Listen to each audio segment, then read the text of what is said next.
급격한 경제 성장에 대해 이야기를 할 때 우리나라는 절대 빼놓을 수 없는 국가 중 하나인데요.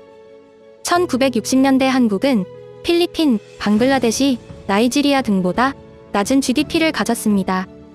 하지만 70년대, 80년대를 거치며 경제 성장률이 수직 상승하게 되었는데요.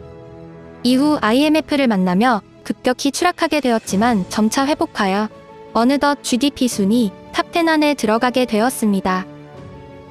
세계 경제가 60년대부터 현재까지 평균 60배 이상 상승하는 동안 한국의 경제는 400배가 넘는 성장을 이뤄냈는데요. 특히 한국의 중년 이상 세대는 1, 2, 3차 산업사회를 모두 겪어온 세계적으로도 흔치 않은 케이스라고 하죠.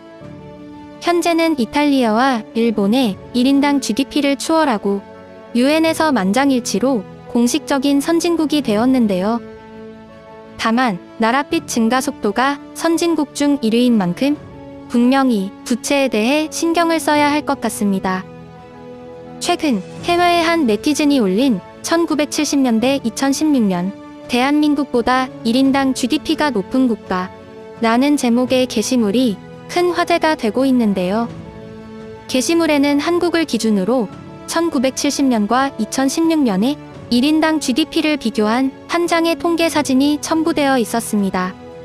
이에 해외의 수많은 네티즌들은 엄청나게 놀랐다. 아프리카의 절반이 한국보다 잘 살았다고? 등의 매우 놀랍다는 반응을 보였는데요. 그럼 지금부터 해외 네티즌들의 반응들을 함께 살펴보시죠. 아프리카의 절반이 한국보다 더 잘 살았다고? 60년대에는 더 심했어. 한국보다 잘 사는 나라가 저렇게 많았다는 게 뭔가 신기하다. 남한은 너무 가난했고 1978년까지는 북한이 더 발전됐기 때문에 남에서 북으로 피난 가는 사람들도 많았다. 불과 50년 전의 일이며 오늘날에는 거의 상상할 수 없는 일이지.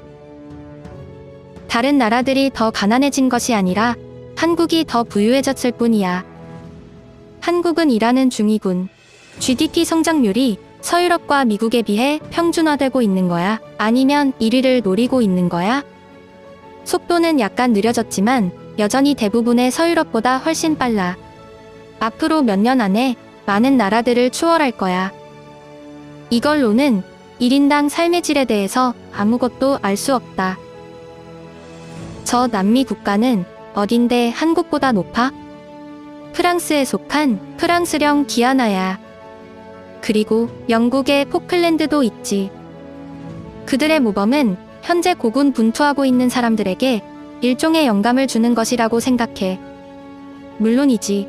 하지만 높은 자살률과 이러한 사회 때문에 발생하는 부정적인 측면도 고려해야 돼. 16시간의 노동과 수업, 높은 자살과 엄청난 부채 등 한국은 매우 자본주의적인 나라지. 그들은 이러한 성공을 이루기 위해 정말 열심히 일했어.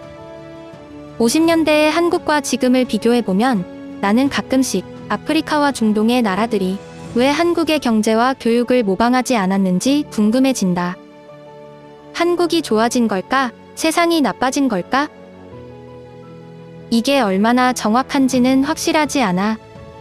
GDP를 계산하는 많은 조직들이 약간씩 다른 수치를 가지고 있어. 그리고 GDP 계산 방법은 여러 가지이므로 어느 국가의 GDP에 대한 보편적인 합의는 없다. 내가 어릴 때 옆집 할아버지에게서 한국에 대해 처음 들었다. 내가 들은 이야기는 온통 가난과 불쌍에 대한 이야기였는데 내가 가본 한국은 내가 사는 도시보다 배 이상은 발전되어 있었다. 나는 80년대에 굶주린 한국인들이 유럽에 돈을 보내달라는 유니세프 광고를 기억하고 있다. 이것이 오늘날 한국이 많은 문제를 안고 있는 이유이기도 해. 약 50년 만에 세계에서 가장 가난한 나라에서 가장 부유한 나라 중 하나가 되었다. 하지만 문화, 관습, 법률 및 통치가 아직 이를 따라가지 못하고 있지. 미국보다 훨씬 저렴한 의료비, 그리고 훨씬 낮은 세율을 감안하면 한국은 평균적인 삶의 질도 나쁘지 않다. 인프라도 상당히 좋지. 한국은 HDI도 상위 국가 중 하나이다. 지금까지 시청해주셔서 감사합니다. 구독과 좋아요는 저에게 큰 힘이 됩니다.